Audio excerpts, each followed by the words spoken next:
Hello, kitty cat. How are you? Guys, take a look at this cat. See that? He or she being attached with me. Look what he's doing to his body on my feet. Hmm. He or she been doing that for a few minutes now.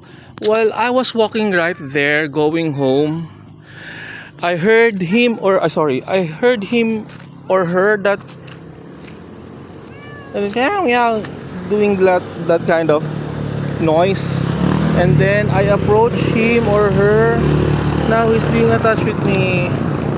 I don't have any food for you. You wanna go with me, huh? Come.